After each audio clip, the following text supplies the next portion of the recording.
Muhammad Qasim ini mengklaim dirinya sebagai Imam Mahdi. And they see the sword in my hand.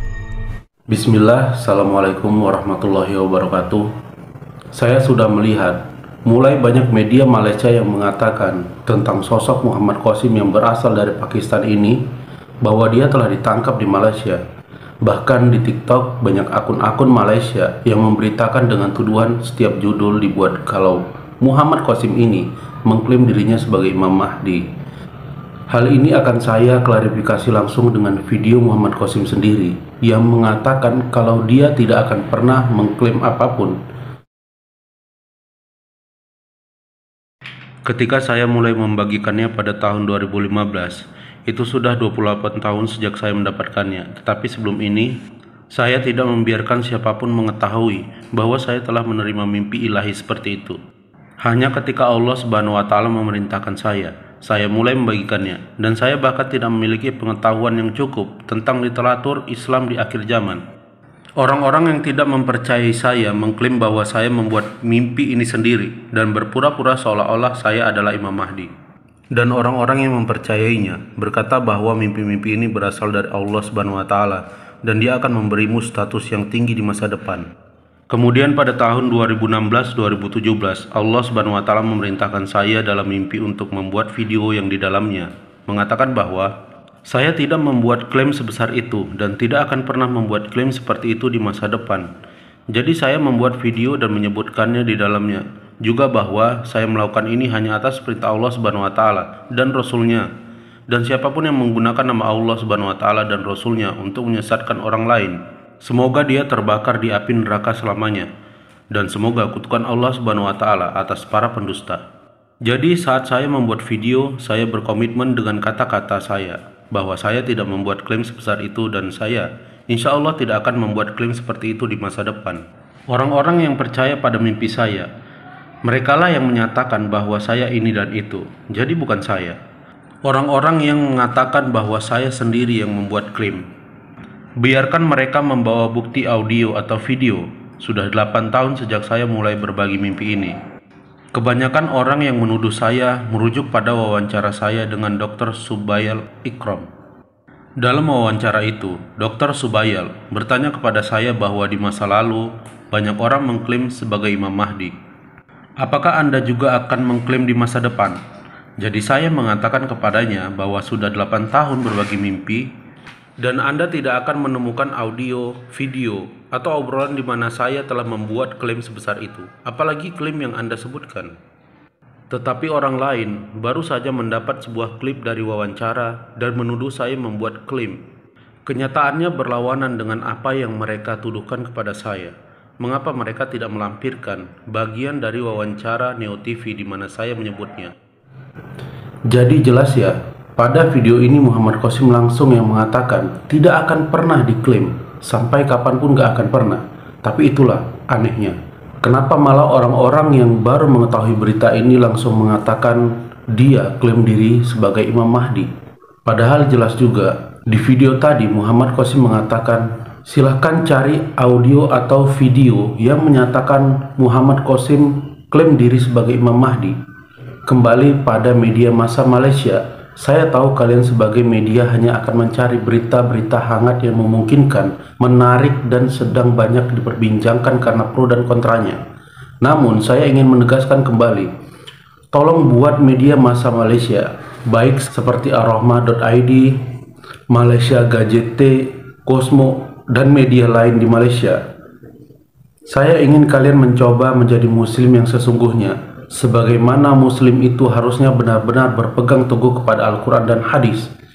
Jika kalian media massa Malaysia hanya menerima berita begitu saja yang kalian dengar, lalu kalian lanjut memberitakannya ke banyak orang tanpa kalian itu mencari tahu dulu kebenaran dan kepastian, ini dampaknya akan sangat berisiko sekali, karena kalian tidak terapkan apa yang harusnya dilakukan. Seperti pada Quran surah Al-Hujurat 49 ayat 6 yang Allah katakan kepada kita. Allah Subhanahu wa Ta'ala berfirman, "Wahai orang-orang yang beriman, jika seorang yang fasik datang kepadamu membawa suatu berita, maka telitilah kebenarannya agar kamu tidak mencelakakan suatu kaum karena kebodohan, kecerobohan yang akhirnya kamu menyesali perbuatanmu itu. Jadi jelas Allah telah memanggil kita dengan sebutan orang beriman, yang kalau kita mengetahui suatu berita, kita harus perhatikan dengan teliti sumber kebenaran berita itu. Tidak bisa langsung begitu saja kita terima lalu disebarkan lagi. Tidak bisa seperti itu. Penyesalan yang ada nantinya jika kita melakukan begitu. Masa iya kalian benar-benar hanya ingin mencari berita dan menyampaikannya begitu saja tanpa menelitinya terlebih dahulu kebenarannya? Hati-hati loh, berita mimpi Muhammad Qasim ini bukan seperti berita lainnya. Dia melakukan ini karena Allah, karena Rasulullah SAW. Mereka yang memerintahkan Muhammad Qasim untuk melakukan tugas sebarkan mimpinya, bukan kemauannya Muhammad Qasim. Apa kalian tidak bisa memperhatikan bagaimana mimpi ini telah bertahan dari sejak 2014 mulai disebarkan hingga sekarang, dan berita ini masih eksis disebarkan? Itu karena atas rahmat Allah Subhanahu wa Ta'ala, atas izinnya mimpi ini bertahan, tidak hilang oleh waktu. Semakin bertambahnya waktu, semakin bertambah banyak orang yang percaya dengan mimpinya ini. Mungkin kalau kalian belum tahu soal mimpi di akhir zaman, sekarang bisa perhatikan ini.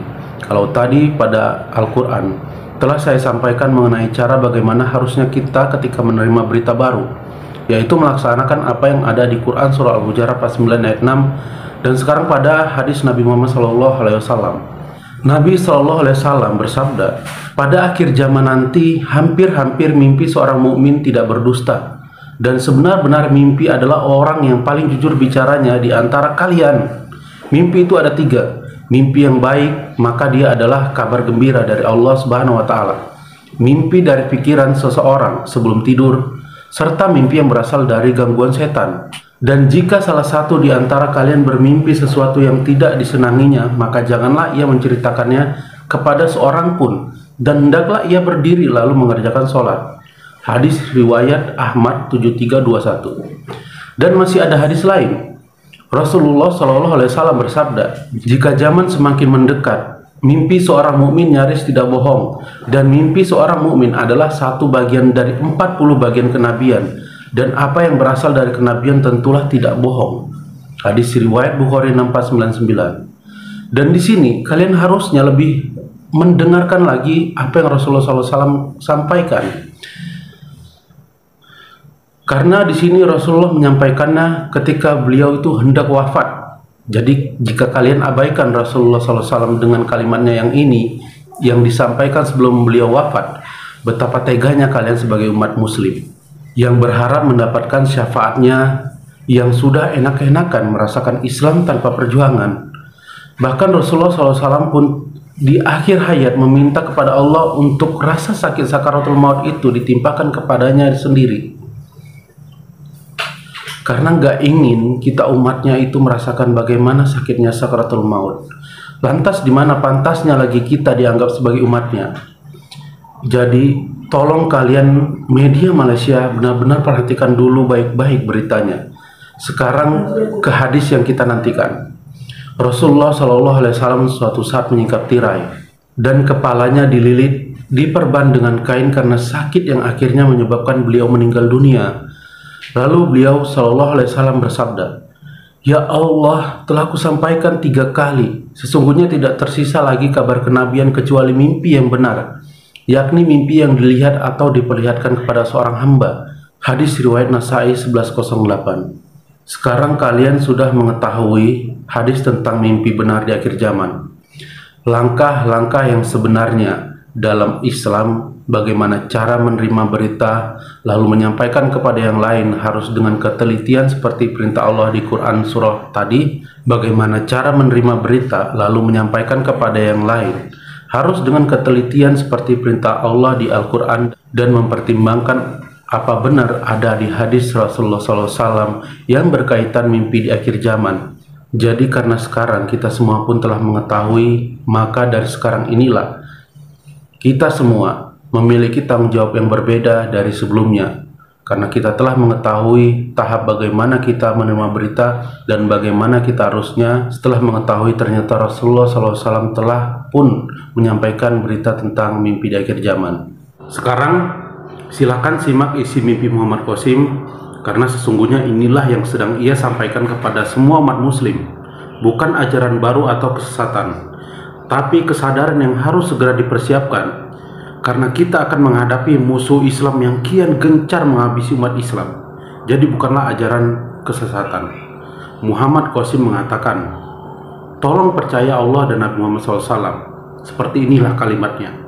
Setiap muslim tidak harus percaya padaku, setiap muslim harus percaya dan mendengarkan Nabi Muhammad SAW mengenai apa yang Nabi Muhammad SAW beritahukan tentang hari kiamat dan apa yang terjadi sebelum kiamat.